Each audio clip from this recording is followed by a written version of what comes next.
आज की कहानी का शीर्षक है कहानी माँ के बलिदान की। दोस्तों, आज 20 मई 2020 का दिन है और दुनिया में इससे अच्छा और पवित्र दिन कोई हो ही नहीं सकता, क्योंकि आज मदर्स डे है। आज की ये कहानी माँ की ममता के बारे में तो है ही, उससे भी बढ़कर अपने बेटे के लिए कितना बलिदान और त्याग करती है उसके बारे में भी है। एक गांव में नयन नाम का एक छोटा और बहुत प्यारा बच्चा अपनी माँ के साथ रहता था। उसकी माँ की सिर्फ एक ही आँख थी, जिस वजह से उसकी माँ का चेहरा बाकी औरतों की तरह इतना खूबसूरत नहीं दिखाई देता था। जब तक नयन छोटा था, उसकी माँ की एक आँख का होना या ना होना उसके लिए कोई मायने नहीं रखता था। मगर जैसे ही वह धीरे धीरे बड़ा होने लगा और उसे महसूस होने लगा कि एक आँख का न होने के कारण उसकी माँ का चेहरा बाकी औरतों के मुकाबले कम सुंदर दिखाई देता है और बाकी बच्चे इस वजह से उसे चिढ़ा सकते हैं, उसका अपनी माँ के प्रति रवैया बदलने लग गया। देखते ही देखते कई साल बीत गए। अब नयन बड़ा हो गया था, वह कमाने लगा था और अब तो अपनी माँ से पहले से भी ज्यादा नफरत उसके मन में बढ़ गई थी। एक दिन ऐसा भी आया जब उसने अपनी माँ को ये कहकर अकेला छोड़ दिया कि तुम्हारी वजह से मुझे बहुत बेइज्जती सहन करनी पड़ती है। अब हम दोनों साथ में नहीं रह सकते। नयन माँ को छोड़कर दूसरे घर में रहने लगा। बहुत जल्दी उसने शादी भी कर ली और शादी में अपनी माँ को भी नहीं बुलाया। दूसरी तरफ उसकी बूढ़ी हो चुकी माँ, जिसे एक समय सबसे ज्यादा सहारे की जरूरत थी, अपने बेटे को याद कर करके बड़ी मुश्किलों से अपनी बची हुई जिंदगी काटने लगी। नयन कभी अपनी माँ के घर जाकर ये देखने की भी कोशिश नहीं करता कि वह कहीं बीमार तो नहीं, उसे किसी चीज की आवश्यकता तो नहीं। अपने बेटे को याद कर करके बूढ़ी माँ बीमार भी हो गई और धीरे धीरे इसी गम में मर भी गई।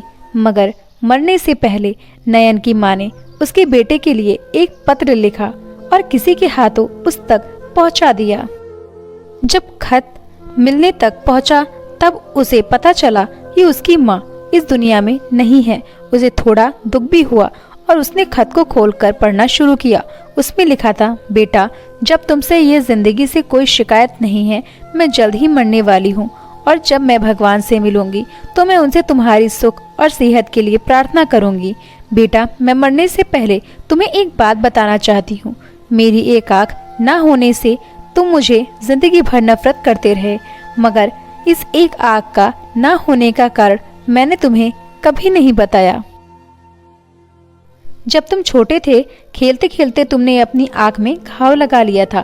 जब मैं तुम्हें डॉक्टर के पास लेकर गई थी तो डॉक्टर ने कहा था कि तुम्हारी एक आँख हमेशा के लिए खराब हो गई है और तुम जिंदगी में कभी इस आँख से देख नहीं पाओगे। तब मैंने डॉक्टर से पूछा था कि क्या मैं अपनी आँख अपने बेटे को दे सकती हूँ। डॉक्टर ने जैसे ही मुझे हाँ कहा, मैंने एक भी सेकंड इधर उधर ना सोचते हुए अपनी आँख तुम्हें दे दी थी। मैं तुम्हें यह बात कभी नहीं बताती, मगर मैं ये नहीं चाहती थी कि तुम मरने के बाद भी मुझसे नफरत करो, इसीलिए आज मैं ये बात बता रही हूँ। जब नयन को यह सारी बातें पता चली तो उसे अपने आप से नफरत हो गई। उसे हर वह घटना याद आई जिसमें उसने अपनी माँ को अपमानित किया था। उसे लगने लगा कि वह दुनिया का सबसे बुरा बेटा है। दोस्तों, ये कहानी पढ़कर मैं यकीन के साथ कह सकती हूँ कि आप सबकी माँ के प्रति आदर और प्यार और भी ज्यादा बढ़ गया होगा और आप अपनी माँ के त्याग और बलिदान को सम्मान से देखोगे और उनका हमेशा आदर करोगे। आपको अगर ये कहानी अच्छी लगी हो तो लाइक करें, बिना बिल्कुल मत जाइएगा और कमेंट बॉक्स में माँ के लिए 2 शब्द ज़रूर लिखें। शेयर भी ज़रूर करें। सब्सक्राइब करके बेल आइकन निश्चित रूप से प्रेस करें ताकि आने वाली ऐसी ही और अच्छी कहानियाँ आपको तुरंत मिल जाएं। धन्यवाद। Thanks for listening my heart touching story. Thank you.